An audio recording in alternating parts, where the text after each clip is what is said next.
Hello everybody, welcome back to another video. I'm hoping you guys are all having a fantastic day. So in today's video, we will be talking about this upcoming winter, as you can tell by the title of this video. Now, you may be looking at this and being like, it's June, literally the middle of June, and you're talking about the winter. It's definitely way too far out to make any predictions. This is just speculation. I do this for the fun of it. I'm not a meteorologist, I'm a hobbyist.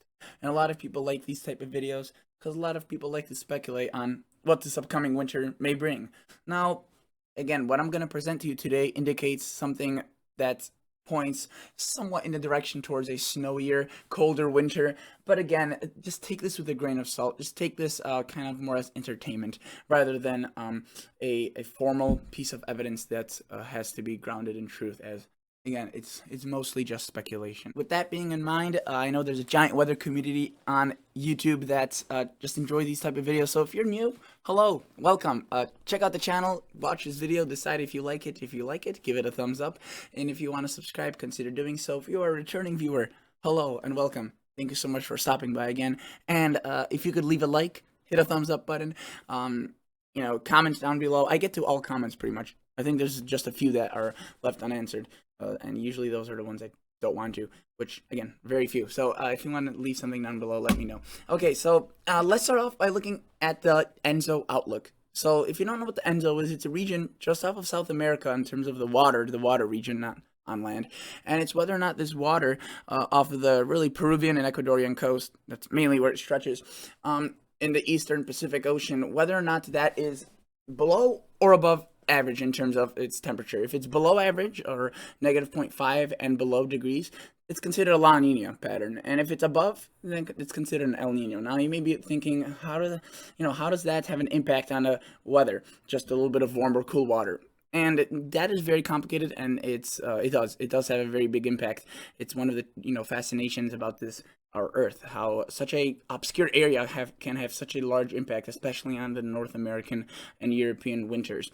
It's one of the many things that forecasters use for the winter predictions. Again, notice these are the historical episodes. Last year we were in the La Nina, and this year we still are in the La Nina, but it's bordering a neutral at this point. You could see that, El Nino is favored, or ENSO neutral is favored through the northern summer, with chances of La Nina increasing, right? But notice that this is head and head. The La Nina chances are about 50. The neutral chances are about 50. So if we were to take a look at this, it is way too far out to decide which one is going to actually be the winner. I am slightly leaning towards the La Nina, but again, within a month or two, we get more evidence, more data, and it's late August. It's going to start becoming more and more clear, and obviously by the time fall comes, it will be pretty darn clear. Okay, so notice that these are different models. Yes, there are models for predicting this type of stuff. There are literally models for everything nowadays.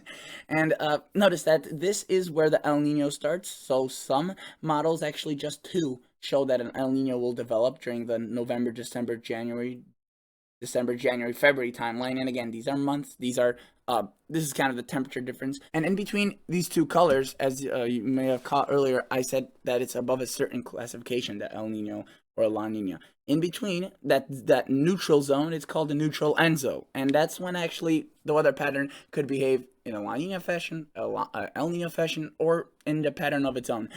So that's even more of a wild card. Notice there's one model that just absolutely tanks it into a record-breaking La Nina. Again, nothing to worry about. That's just one single model. Notice that a majority of the models, especially the DIY average, statistical average, and Climate Prediction Center Council, have them at around the neutral zone, slightly dipping into the La Nina. Again, these change. These come out, I would say, updated, I think, every second Thursday of the month. So a lot of months ahead before we get towards winter.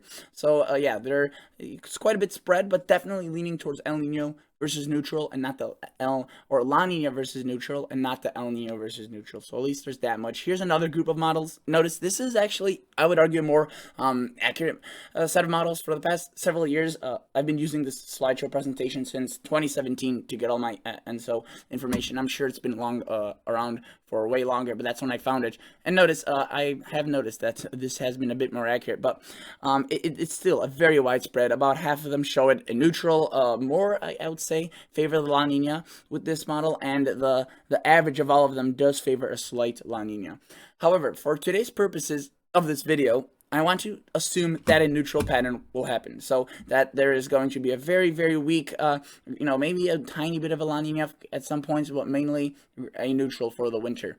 Now, I do want to quickly show you that these are the impacts usually a La Nina leaves for the winter months. You've probably seen this graphic a lot of times if you're interested in the weather. Here's kind of a more up-close view. It's wet across the Pacific Northwest, cool, so lots of snow. Mountains see a lot. Drier towards the south, again, wetter and warmer towards the south and east. But again, La Ninas are usually in a winter of extremes. And that doesn't necessarily mean always cold and snowy for the same area. For example, last La Nina, my area saw 40 inches of snow in like a month, but the rest was relatively of a mild winter. And then in 2012, the La Nina year brought us extreme heat. And I'm just speaking from experience, and I know that this is definitely replicable across many cities, across every corner of the United States. So the La Nina is definitely an interesting one. If you want a wild winter, the La Nina is what you want, right? And neutral, by the way, is something like this. It may seem a bit different, or may seem a bit similar, but it's different. Notice the jet stream and the cold air is further towards the east, generally a bit more favorable for snow and cold conditions towards the north and east. Notice the wet and warm towards the south. Again, also a bit unpredictable. Sometimes, this never comes through, as this is just one little tiny factor into forecasting a whole 3-month winter, which again is quite a Herculean task, especially if it's this far out. Now, why am I showing you this? Well, I don't know. I just thought you'd have to, it's good to know what these different ones mean. I'm not showing you the El Nino because the chances for that are very, very small. But the El Nino basically is where it's warmer across the north and cooler across the south. So it's kind of the opposite of that. But again, a weak El Nino sometimes does support strong nor'easters. So there's always a twist and turn for every single weather pattern. There are, just generals, and that's why they're kind of illustrated on this map. But it's so vague because that's really all that they overlap with every single year at most. And again, not even every single year looks like this, let alone the storm tracks. That's almost impossible to predict. Okay, so now I want to show you past ENSO events, and I want to pay attention. So remember how I said we're going to assume that this was a neutral year, or that we're going into neutral winter. Let's take a look at previous years that were just exiting a La Nina like we are this year, and then went into a neutral, right? And see how their summer pattern was. Since we are now in summer, we could actually, see, was something similar happening in those winters like it is this year? Warmth across the west, the coast, a bit cooler across the central United States. That's the pattern we have so far across the summer, and it seems like it will continue at least into July. So, again, there's so much we're assuming here that this it can't be really grounded in any sort of confidence. But just bear with me here because I think it's fun. So let's take a look. 2013 was and 2014 were both neutral years that were coming out of a La Nina pattern. Again, the coming out of the La Nina pattern thing shouldn't really have that big of an impact, but I just decided to choose the years more specifically catered to that, to our this year's scenario. So if that neutral were to happen, 2013, 2014 are comparable as they had the same thing. Again, those winters were rather brutal, rather tough, but again, we're interested in what the summers were like. But I chose more years, and I didn't go too far back. I just decided to keep this kind of just limited to 4 or 5 years. And notice, 2000, what year was that? 2000, I think I chose, yeah, the year 2001 into 2002, that winter was coming out of a La Nina. And I also chose 1996 winter because it was coming out of La Nina into a neutral. I'm sure I could have found, many more. This goes back all the way to 1950. So out of all those years, right, what did the summer look like? So let's take a glance. June through August. Look what of all these years, again, the same years I just showed you. Look what the summer was. Notice the resemblance. This looks kind of like what we're seeing right now. There's cool across the Midwest, eastern United States, and the north, and where it is warm is across the west, where again they could be seeing 100-degree temperatures in the next upcoming week. Again, this is through June and August, so yeah, that's we haven't gone through August yet, but we're seeing the resemblance of this pattern. And if you're to look at every single year of this kind of pattern, or these years that I selected here, they had similar patterns. And it wasn't just that one of them had cool, one of them had warm, and the cool one overpowered the warm one, so it created this anomaly. All of them had a certain trend. Yes, there were some that did have a bit of a weaker kind of a signal, but a lot of them looked like this. Now, again, this isn't perfect accuracy, but just cool across the east, warmer across the west. Now, let's take a look at what the winters resulted in. Yeah, the winters were rather chilly. Notice it wasn't for everyone though. Around along the east coast, the northeast, there was some warm air, but again, that you could argue that fueled a nor'easters potentially. Here across the southwest, it was warm, and unfortunately, usually during La Nina or neutral years, the west isn't as favorable for precipitation as say during El Nino. Doesn't mean you won't get any. Doesn't mean this year will be dry for you. I just hope it won't be because they're in such a bad drought. They need it. But notice, cool across the south, cool across the north. You know, kind of a classic, I guess, winter pattern, if you will. Again, the cool. This is compared to average, so you may be being like, oh well, no, you know, no kidding. It's cool across the north. Again, compared to average. Obviously, it's cooler across the north than the south, but what they're saying here is that it's cooler than average, and here it's warmer than average. So if you have Arizona average of, I don't know what your average is, say like 55 during the winter, probably warmer, 60, then you're probably going to be seeing 65, 70. Here, if you're in Wisconsin, anomaly, or your temperatures are probably around like what, 25 average maybe in the peak of the cold January, you're probably going to be seeing 20s. So again, you know, obviously that's kind of what the anomaly is trying to tell us. But yeah, I mean, I just thought it was interesting, and I thought I'd share it with you because you know, the summer pattern is so far what's taking shape, right? So that's adding up.